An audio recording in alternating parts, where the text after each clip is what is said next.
ngayon si Pastora Sonia.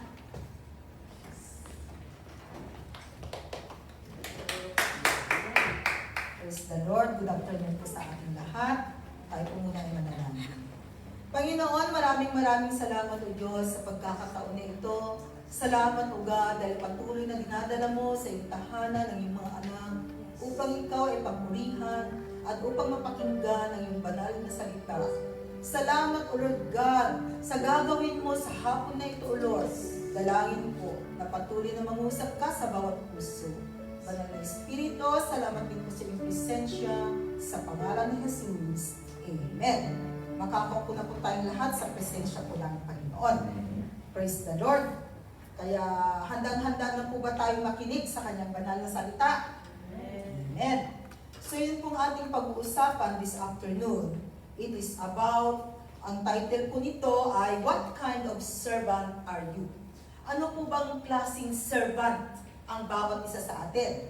Alam natin na in natural, no, all of us, no, servant tayo dito, praise the Lord. So alam natin kung anong klaseng servant tayo sa bahay ni Amo. So ganun din po kay Lord, anong klaseng servant tayo para sa Panginoon. So our text this afternoon, it is found in 2 Timothy chapter 4, verses 9 to 11. Okay.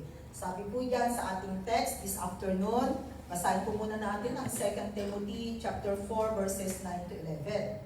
Sabi yan, do your best to come to me quickly. Verse 10, for Demas, because he loved this world, has deserted me and has gone to Thessalonica. Crescens has gone to Galatia and Titus to Dalmatia. And verse 11, sabi yan, only Luke is with me. Get Mark and bring him with you because he is helpful to me in my ministry.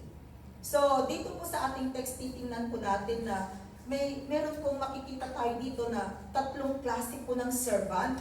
So, this afternoon, tingnan natin kung nasaan tayo dito sa tatlong ito na kind of a servant. So, alam po natin na the last chapter of 2 Timothy, actually, itong ating text, no, si Apostle Paul, no, gives some final instructions to Timothy. Nagbigay siya ng instruction. This young preacher is exhorted to be faithful and preaching the word of God, to be serious about the ministry and to fulfill the ministry which God had called him. So hindi lamang po ito para kay Timothy, but even for you and for me. Because as of now, you and me, we are called servant of the living God. So, dito makikita po natin na merong i-mention ang si Apostle Paul, no, sa tungkol sa kanyang mga fellow servants, no, kung paano po sila magtrabaho para sa Panginoon. Kaya nga this afternoon, nandun din po yung katanungan na anong klaseng servant kaya tayo? Are we living a life committed to please God? Or are we living a life characterized by self-interest and preoccupation with the things of the world? Yun yung katanungan. So, ulitin-ulit natin in verse 10. Sabi doon, for Demas, because he loved this world. So, number one po na makikita natin na klase ng servants is the forsaking servant. No, forsaking servant. At sino po itong forsaking servant na ito? Because ang pangalan niya ay Demas. No? Si Demas, sabi diyan, was a fellow worker. No? Fellow worker po siya.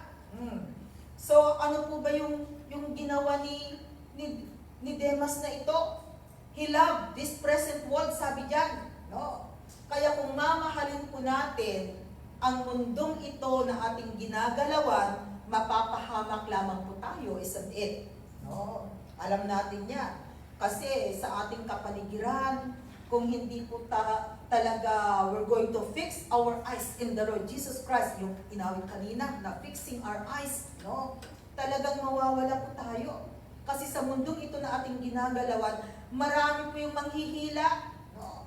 Maraming mga temptation, although temptation is not a sin. But if you're going to yield in the temptation, doon na po nagkakaroon ng kasalanan. So sabi po dyan, punta muna tayo sa 1 John chapter 2 verses 15 to 16. Okay. Sabi po dyan sa 1 John chapter 2 verses 15 to 16. Yeah. Do not love the world or anything in the world. Sinasabihan tayo, huwag nating mahalin ang mundong ito or anything in the world. Ano ba yung mga bagay-bagay na minsan mahal natin sa mundong ito? Alam po ba ninyo ang number 1? Tama, cellphone, yung ating mga gadget, na minsan talagang iniilan niya, ninanakaw niya ang oras natin, ang panahon natin, na imbis sana na para sa Panginoon, pero yan, inaagaw ng cellphone, di ba? Talaga yung mga cellphone natin magnanakaw. Oh. Pinapahamak tayo minsan ng ating mga cellphone, pero hindi natin maiwanan. No? Pag alis ko sa bahay, pag medyo, ay, asa na kayong cellphone ko? Pag alam mong wala yung cellphone, binabalik-balikan. Pero kung salita ng Panginoon, yung Biblia ang naiwanan, at di ba, meron namang malaking Bible doon sa church. At pwedeng may Bible doon. No? So, ang cellphone natin, naging kaparte na ng buhay ng tao. Naging partner na ng buhay ng tao. Napakabilis. Kailan lamang nung walang cellphone sa mundong ito? Pag tumatawag sa Pilipinas, kinakailangan maraming coins na dala-dala. 1990s, ay, kinakailangan may coins kaming dala-dala. And then, makikilinya ka doon sa hulugan. Ng telephone boat na yan, hulugan, no? Ayan, makikilinya ka. And then your family in the Philippines naman, kinakailangan na nandun din sa bayan. Kasi sa bayan lang merong telepono, di ba? So bago ka tatawag, kinakailangan mo ng mayroong sulat ipapadala. Mother, punta ka sa ganitong araw, doon sa bayan, tatawag ako ng ganitong oras. Ganyan noon. Pero ngayon, nasa isang iglap lamang. Pwede mo nang makausap, makita kung sino man yung gusto mong makita, kausapin. Napakadali po ng high-tech ngayon, ng technology talaga. Pero sabi dito sa salita ng Panginoon, do not love the world or anything in the world. Huwag daw po nating mahalin. If anyone loves the world, the love for the Father is not in them. And verse 16, sabi po niya, for everything in the world, the lust of the flesh. The lust of the flesh. Kaya ang flesh na ito, huwag nating hahayaan na yung desire ng sarili natin, yung manguna, kundi hayaan po natin ang Espiritu ng Panginoon, ang siyang manguna po sa buhay natin. Yun po yung status dapat ng isang mananampalataya sa Panginoon, led by the Spirit of God and not by the flesh. No? The lust of the eyes and the lust of the eyes. Kaya yung mga mata natin, pagsabihan natin, be careful to little eyes. Dahil ang dalawang matang yan ay pwede tayong ipahamak. Di ba yan po yung sitwasyon kung paano po napahamak si Haring David? Kasi imbis na pupunta sa labanan, gusto niyang magpahinga. Kaya mahirap pong magpahinga, lalo na sa pananilbihan sa Panginoon, kasi andyan yung temptation. At ayun, dahil gusto niyang magpahinga, ay umakyat sa rooftop ng kanyang palasyo. Ayan, may nakita ang dalawang mata. Isang magandang dilag na naliligo. So be careful to little eyes. Because of that, ano na ang nangyari? Andun kasi yung lust of the eyes. No? So ang nangyari, alam natin kung yung kwento ni Haring David, grabe yung nangyari, yung nagawang kasalanan, na talagang hindi niya na-overcome yung temptation na yon. It leads sa pagiging adulterer niya and at the same time, ang pagiging murderer ni King David. Based sa kwento ng kanyang buhay na makikitan po natin sa salita ng Panginoon. So be careful to little eyes, mga kapatid. And the pride of life, bawat isa po sa atin ay may ego. Bawat isa sa atin ay may pride. Pero kinakailangan, sandali. We need humbleness. Humbleness. Kaya kahit na pinapagalitan ni amo, di ba, amo mo lang yan ng 2 taon. Kung iti-terminate ka niya, praise the Lord, tapos na ang pagiging amo niya sa akin. Kung hindi ka pa iti-terminate, talagang ganon, di ba? Yan, tiis-tiis. But praise the Lord, no, because the Word of God says, if we humble ourselves, God will lift up us in due time. No? So panatilihin po natin yung pagiging humble, mababang loob. At sabi diyan, in the pride of life comes not from the Father, but from the world. So hindi po yan galing sa Panginoon, kundi yan ay galing sa mundong ito. Kaya sa mundong ito, naku, nagpapataasan ang mga tao, no? Kahit na minsan walang-wala, no, feeling mayaman, feeling senyorita or prinsesa, kahit na walang-wala, no? Pero alam natin mga kapatid, na hindi na po dapat ganon ang isang mananampalataya. So dito, sinasabihan po tayo, because Demas, no, siya po ay tinawag na forsaking servant, dahil iniwanan po niya yung pagiging servant niya, no? Yung kanyang paglilingkod nang dahil po sa minahal niya ang mundo. Kaya kung mamahalin natin ang mundo, baka maging katulad po tayo ni Demas, mga kapatid. No. So loving the world defiles our fellowship with God and leads to spiritual destruction. No. Riches and worldly goods are unstable investment. Unstable investment po yun. Ang alam natin, di ba, pag mayaman ako sa mundong ito, maganda ng aking buhay.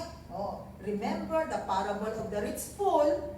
Ulit, di ba, maraming kwento doon sa Bible. Makikita natin na talagang kapupulutan po natin ng magandang aral. Di ba, ang sabi niya, marami akong ani. Ayan na naman yung kwento doon sa Biblia. Marami akong ani. Ang problema niya, saan niya ilalagay yung kanyang mga inani. No? Ang gandang problema yun. Yung bang kung saan mo ilalagay yung iyong kayamanan. No? Marami kang ani, pera mo, saan mo ilalagay? Tanungin mo yung katabi mo, gusto mo bang maging problema yun? Gusto mo ba natin maging problema? Saan natin ilalagay ang pera natin? Naku, ibang klase, di ba? So, sabi niya, imbis na ang gagawin sana niya ay tutulong sa kanyang kapwa, maano ba naman, dahil marami siyang mga ari-arian, maraming ani, maraming pera, na siya ay tumulong sa kanyang kapwa, no? Mapagbigay. Di magagalak ang Panginoon. Pero makita po natin dun sa kwento na makasarili. Kundi ang sabi niya, ang plano niya sa buhay ay alam ko na, magpapatayo pa ako ng mas malaking kamalig at doon ko ilalagay yung aking mga ani at ang magiging buhay ko. Sabi niya, magpapakasarap. Yan. Yun ang kanyang plano. Pero hindi po natutulog ang Diyos. Sabi ni Lord, ay, sa oras na ito, kukuhanin ko ang iyong buhay. Oo nga naman. So saan mapupunta yung kanyang mga kayamanan? Hindi niya mapapakinabangan. Oo nga naman mga kapatid, tunay. Kasi sa mundong ito, maraming mga tao ang nagpapakahirap. Meron na nga sila, gusto pa nila ng mas marami nagpapakayaman. No? Pero hindi nila maunawaan na pag sila ay biglang nawala, sino ang pupuntahan ng kanilang mga kayamanan? Baka mamaya, yun lang papalit ay lulustayin. Hindi sayang yung pinagpaguran. Diba?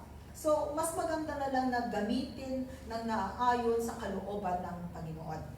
At alam natin na ang kayamanan sa mundong ito, pag hindi po tayo marunong humawak, ipapahamak po tayo ng kayamanan na yan. 1 Timothy chapter 6 verse 17. Sabi diyan sa 1 Timothy chapter 6 verse 17,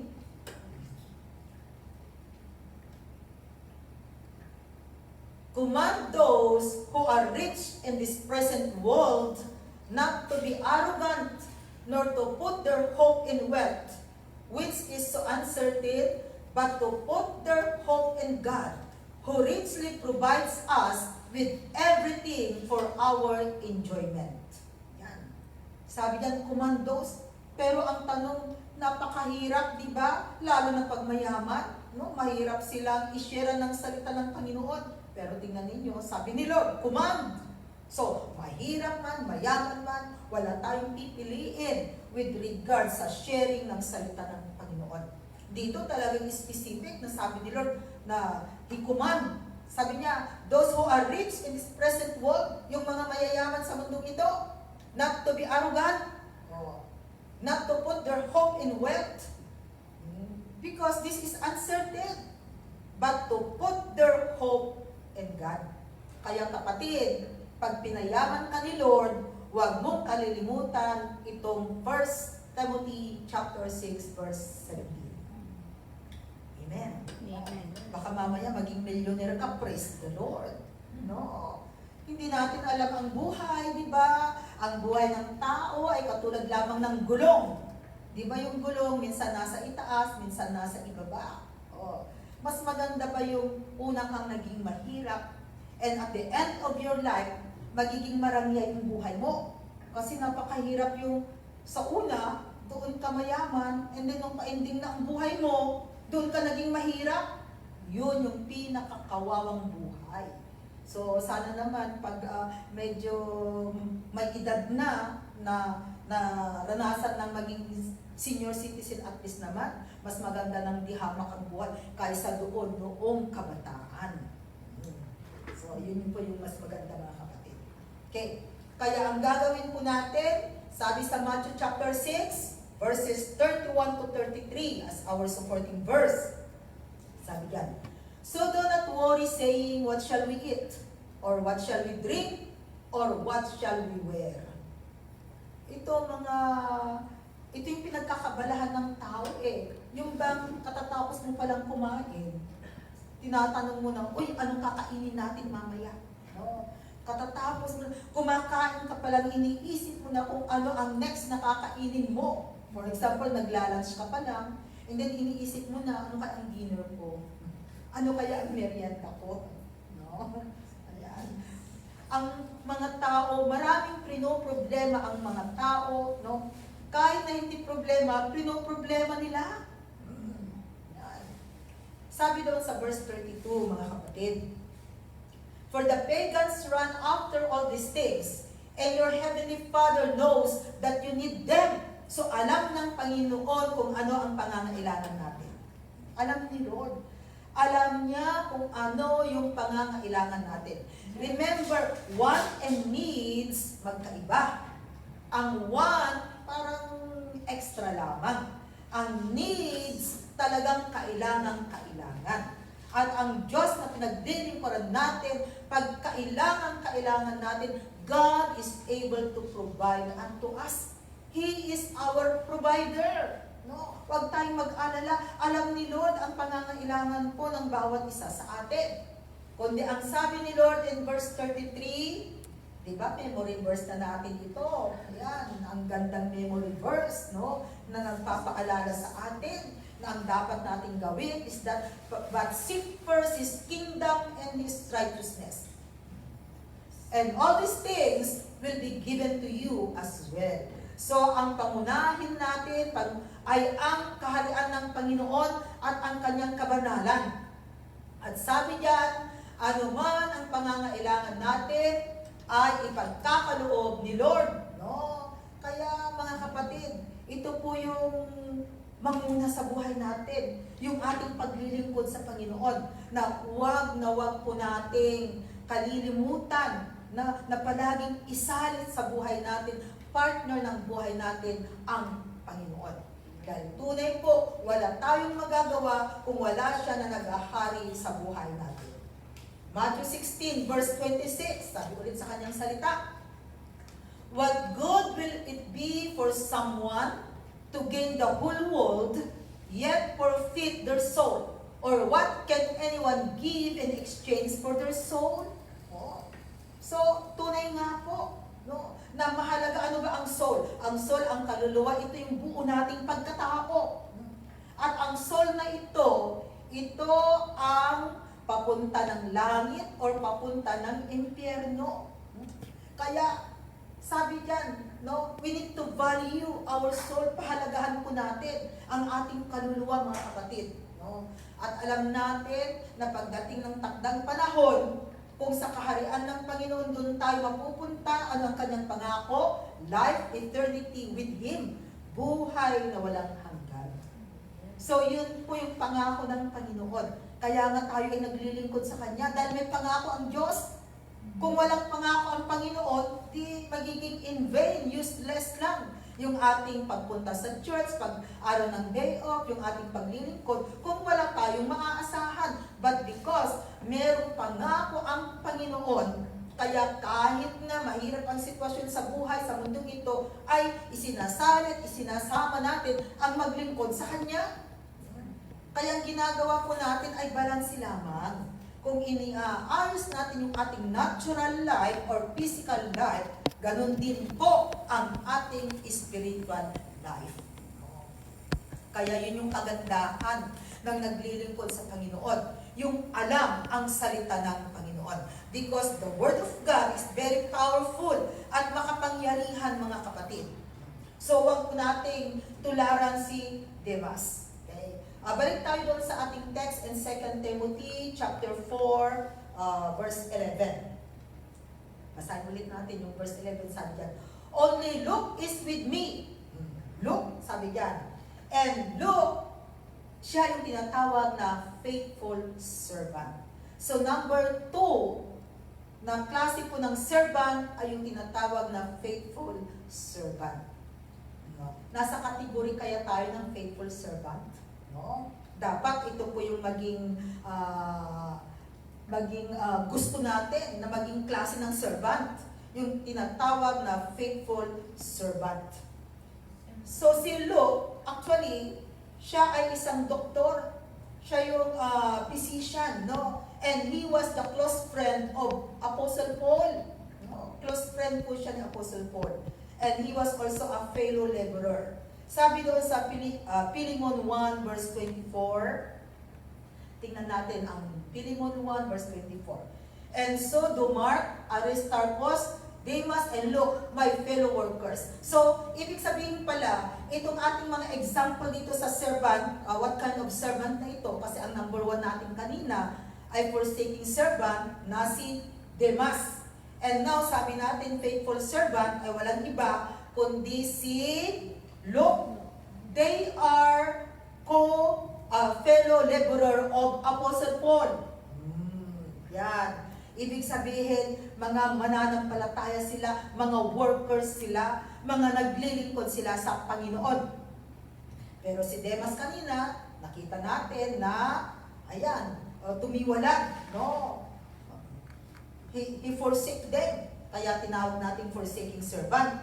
And now, si Luke naman, he became a faithful servant. And Acts 16, verses 6 to 12. Acts 16, verses 6 to 12. Something. Paul and his companions traveled throughout the region of Phrygia and Galatia, having been kept by the Holy Spirit from preaching the word in the province of Asia. Talagang missionary journey yung kanilang ginagawa. Verse 7, sabi diyan, when they came to the border of Mysia, they tried to enter Bithynia, but the Spirit of Jesus would not allow them to. Verse 8, so they passed by Mysia and went down to Troas. And then, verse 9, during the night, Paul had a vision of a man of Macedonia, standing and begging him, come over to Macedonia and help us. Verse 10, after Paul had seen the vision, we got ready at once to leave for Macedonia, concluding that God had called us to preach the gospel to them. And verse 11, from Troas we put out to sea and sailed straight for Samothrace, and the next day we went on to Neapolis. And verse 12, from there we traveled to Philippi, a Roman colony, and the leading city of that district of Macedonia, and we stayed there several days. So dito makikita po natin si Paul together with his co-laborers, yung mga lugar na kanilang pinupuntahan, yung kanilang missionary journey. So tama nga na kahit man saan tayo dalhin ng Panginoon, andun din po sana yung desire natin na to go and share the Word of God. No? Although sa ating pag-share sa salita ng Panginoon, no, yung ating mga sinisharean ngayon, talagang minsan mahirap ba yung aabutan mo nga na lamang ng trucks, ayaw pang tanggapin, no? Na parang ang hirap nilang akayin o dalhin sa tahanan ng Panginoon, pero huwag po tayong magsawa. We just go on. We need to do our part. Ang mahalaga po, gawin po natin yung part natin. Sige lang, we go and share the Word of God.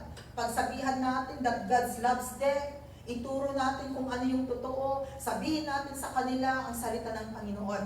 No? Kaya ganun po yung dapat natin gawin. So dapat yung mga bags natin merong tracks, no? Para kung meron tayong makilala, pwede nating abutan ng tracks and then sabihin na God loves you. Dahil napakahalaga po mga kapatid na ihayag natin ang salita ng Panginoon. Maging faithful servant po sa tayo, no? Na katulad ni Luke, katulad po ni Apostle Paul. So dito makikita po natin na si Luke, sabi diyan, he became a faithful and persistent person. In 1 Corinthians 4 verse 2. Sabi diyan sa 1 Corinthians 4 verse 2. 1 Corinthians 4 verse 2. Okay. Sabi ko sa kanyang salita. 1 Corinthians 4 verse 2.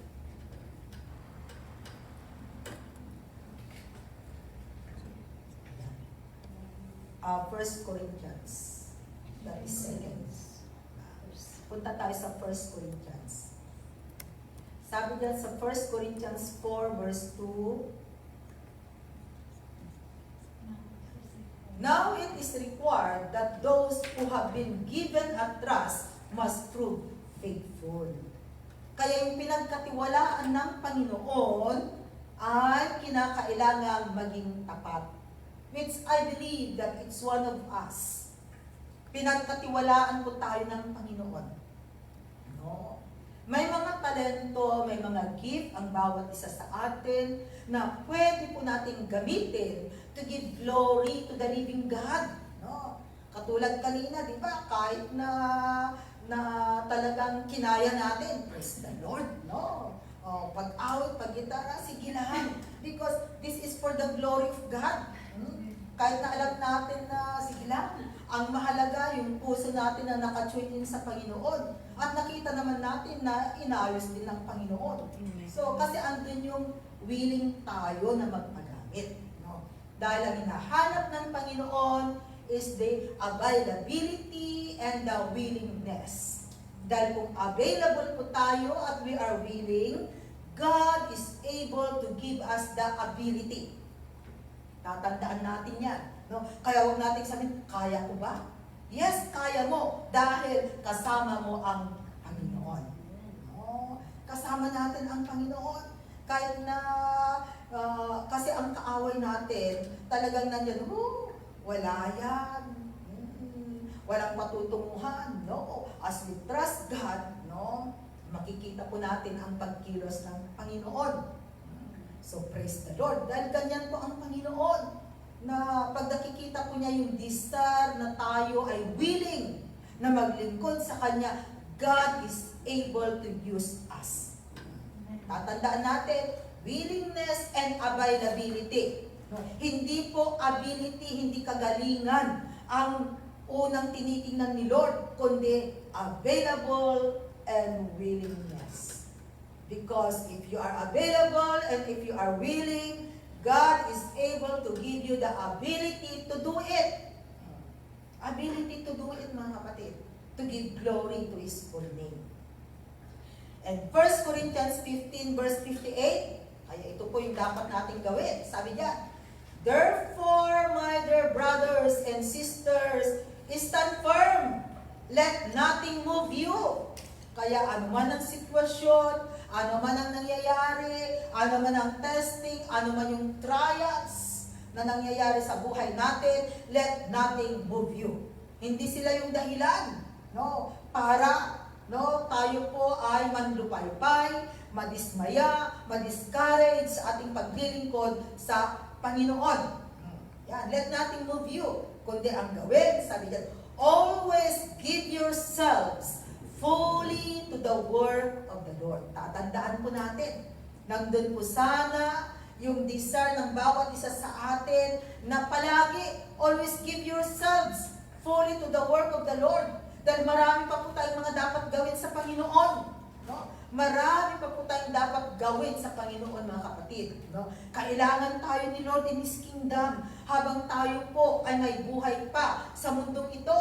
Kaya dapat yung buhay natin ay alin natin sa Panginoon. Lord, ano po ba yung pwede kong magawa? Pwede kong gawin para ito ay makapagbigay glory sa iyong dakilang pangalan. Lalo na po pag ganitong weekdays natin, no? Pag ganito pong mga bagay, kasi general function tayo. General function, nagagamit po tayong lahat dito. No? Kahit man lamang yung mag-testify, praise the Lord. Mag-Sunday kayo, baka hindi na kayo mabigyan ng pagkakataon. Pag Sunday tayo, naku, bagsak tayo sa ating leading, sa ating gitara, sa ating pag-MC, but praise the Lord, dahil sa Panginoon palaging pasado. No? Kaya dito natin nakikita, kasi as long as yung puso natin ay nakatune in sa Panginoon, no? Dahil ang kailangan po, mga kapatid, hindi po kagalingan, kundi ang anointing ng Panginoon. Yan. Kaya sabi niya, always give yourselves fully to the work of the Lord, because you know that your labor in the Lord is not in vain. Hindi po nasasayang ang ating paglilingkod sa Panginoon, mga kapatid. So, we need to become, sabi diyan, a faithful servant. Ang pangatlo natin, ito yung tinatawag na failing servant. Ay meron palang tinatawag na failing servant, yung hindi ba pasado sa pagiging servant. Balik na tayo doon sa 2 Timothy chapter 4 verse 11. Kasi yung first part lang yung binasa natin kanina. Sabi yan, only Luke is with me. Get Mark and bring him with you, because he is helpful to me and my ministry. Sabi diyan. So, actually, si Mark, no, kung titingnan natin, si Mark, no, was a servant who ran. He began his service under Paul and Barnabas. Kung titingnan natin ang kwento ni Mark, no, dati galing siya yung servant na tumakbo sa pagiging servant niya. Tingnan natin in Acts 12 verse 25, yung kwento ni Mark. Pero at the end, naging useful din siya. In Acts 12 verse 25, sabi dyan, when Barnabas and Saul had finished their mission, they returned from Jerusalem, taking with them John, also called Mark. So si John ay tinatawag din Mark, sabi dyan. Acts 13 verse 13. Then sabi dyan, from Paphos, Paul and his companions sailed to Perga and Pamphylia, where John left them to return to Jerusalem. Ayan. John, di ba? Or Mark ang pangalan niya. Anong ginawa ni Mark or John? Ayan, left them. Tumakbo. Iniwanan niya yung kanyang ministry. Kaya wala pong mag-iiwan ng kanyang ministry. No. Pag binago mo ng Panginoon yung ating day off, still pa rin na tayo pumunta sa kanyang tahanan. Maging international man yung ating day off, hanapin natin ang tahanan ng Panginoon at still pa rin na maglingkod tayo at magpagamit sa Kanya. Kaya kung gusto ni Amo kung ang gusto ni Amo ay international ang day off, walang problema, Amo. As long as bibigyan mo ako ng holiday, rather than walang holiday. Kaya ngayong church natin open from Monday until Sunday. No? Kaya walang rason para hindi mo pwedeng sabihin na hindi ka makapag-church dahil bukas yung ating church. Kaya everybody is welcome. No? Basta pag araw ng day off, no? Pati sa ating mga online viewers, Anumang araw po yung inyong day off, pasyalan po ninyo kami dito. No, para naman magkakilala tayo. Actually, marami nang dumarating dito through our onlines. Dahil napapakinggan po nila yung ating everyday services. No? Kaya minsan darating sila, yan, nakakilala sila sa church dahil nakikinig sila through onlines. Praise the Lord. Kaya kung meron pa po dyan mga kapatid na hindi pa po pumupunta sa church pero kasama po namin sa online na ito, no, you are welcome. No, dumalaw po kayo dito para magkita-kita naman po tayo at magkakasama-sama na personal, face-to-face na magpupuri sa Panginoon. Okay. Acts 15:36-39. Yan. Sometime later, Paul said to Barnabas, "Let us go back and visit the believers in all the towns where we preach the word of the Lord and see how they are doing." Verse 37. Barnabas wanted to take John, also called Mark, with them. But Paul did not think it wise to take him because he had deserted. Deserted means umalis or nang-iwan, deserted them, and Pamphylia, and had not continued with them in the work. Huwag natin gayahin talaga si John or Mark, no, na hindi nagpapatuloy. Kung may ministry siya, iniwanan na lang niya, no. And then verse 39, they had such a sharp disagreement that they parted company. Barnabas took Mark and sailed for Cyprus. So yun po yung kanilang kwento. So dito makikita natin that later Mark become profitable helper to Paul. Dito meron yung arguments na kung maaari ayaw na ni Paul si John or Mark. Kasi nga nung isinama nung kasama, nang iwan siya. So ayaw na niya. So, sabi niya na, o isama mo na lang. So ang kasama niya ay si Barnabas. Kaya sabi niya, Barnabas took Mark and sailed for Cyprus. Okay. So makikita din natin na si Mark, no, minsan naging failing servant siya. Pero at the end, na-restore po si Mark. Kaya balik tayo ulit doon sa 2 Timothy 4 verse 11 na nang-iwan man siya, pero ang kagandahan, nagkaroon ng restoration. Kaya kung just in case, nanlamig ka sa iyong pananalig, pananampalataya sa Panginoon, may chance pa naman mga kapatid. No? Katulad niyan. Kaya sabi diyan, only Luke is with me, get Mark and bring him with you because he is helpful to me in my ministry. So praise the Lord. Dahil at least there is a second chance mga kapatid.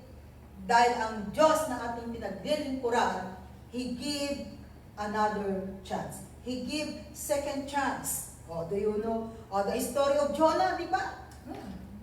No. No, ano ang utos ni Lord kay Jonah? Go to Nineveh and preach the word of God. Pero si Jonah, alam niya kasi ng mga tao sa Nineveh ay makasalanan. So ayaw niya na si Lord naman. No, ayan si Jonah, maaring sabi niya, si Lord, pag pumunta ako doon and I preach the word of God, no, alam ko naman na patatawarin ni Lord, kaya ayoko nga. Kasi ang sama-sama ng mga tao sa Nineveh, pinahirapan nila dati ang mga Israelites, kaya ayoko. So maaring ganun yung mindset ni Jonah. Kaya imbes na sa Nineveh siya pupunta from the opposite direction. Saan siya pumunta? Tarsus, no?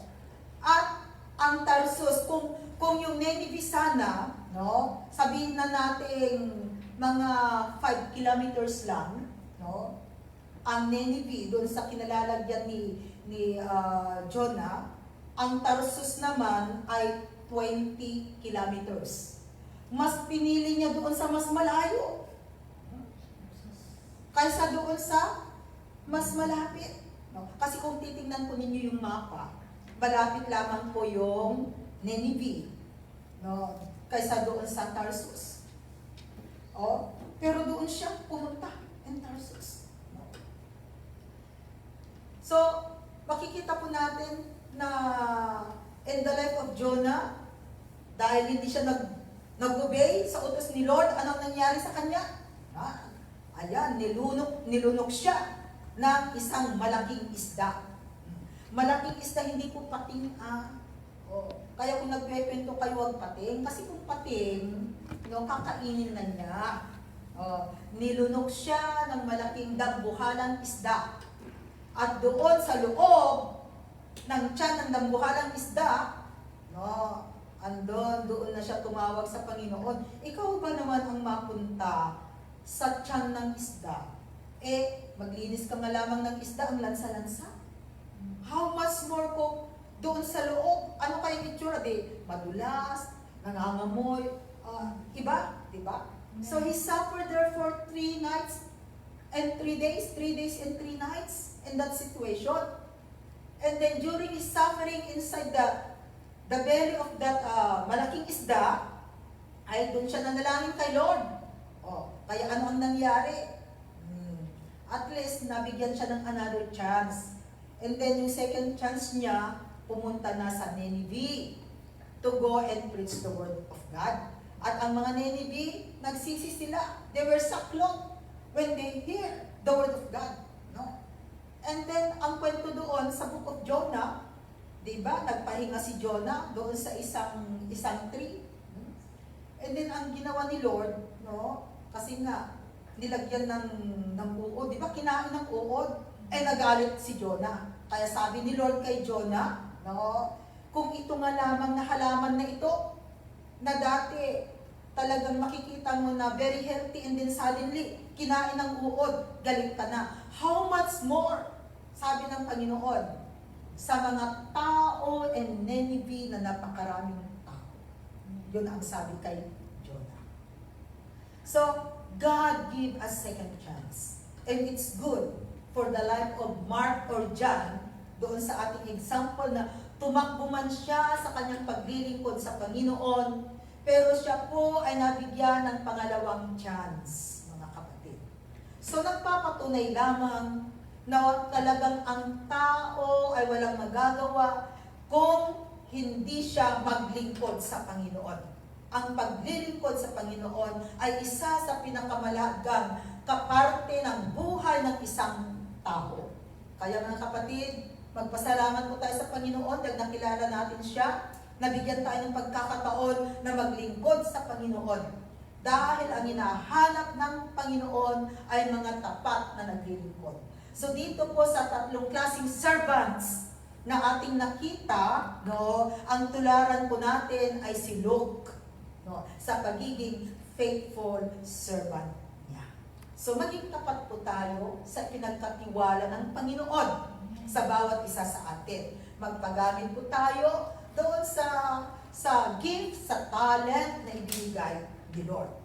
At magwawakas po tayo sa verse na ito as our conclusion in Matthew 25 verse 23. Sabi diyan, his master replied, "Well done, good and faithful servant. You have been faithful with a few things. I will put you in charge of many things. Come and share your master's happiness." Praise the Lord, Ang ganda ng salita ng Panginoon. Kaya mga kapatid, sabi nga natin, hindi po nasasayang ang ating paglilingkod sa Panginoon dahil ito po ang sabi ni Lord sa bawat isa sa atin, "Well done, good and faithful servant." Diba ang sarap pakinggan? Pag ganito ang sasabihin ni Lord, kaya sa ating paglilingkod sa Kanya, manatili po tayong tapat, manatili po tayong zealous sa ating paglilingkod sa Panginoon dahil hindi nasasayang. Dahil sabi ni Lord, "Well done, good and faithful servant. You have been faithful with a few things. I will put you in charge of many things." Ibig sabihin, pagpapalain ni Lord din ang buhay natin. Kaya sabi ni Lord, "Come and share your master's happiness." Yun lamang kung alam natin na hawak-hawak natin ang buhay na walang hanggan, ay napakasaya na dahil alam natin na merong patutunguhan ang ating paglilingkod sa Panginoon. Kaya mga kapatid, keep on sa paglilingkod po natin sa Panginoon.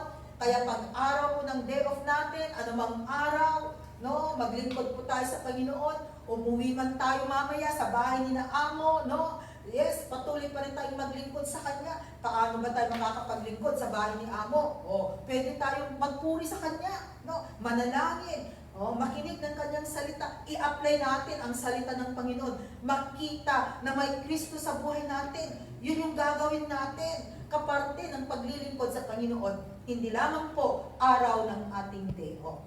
At pag araw ng day off natin, praise the Lord. No, we're going to take our rest sa presensya ng Panginoon.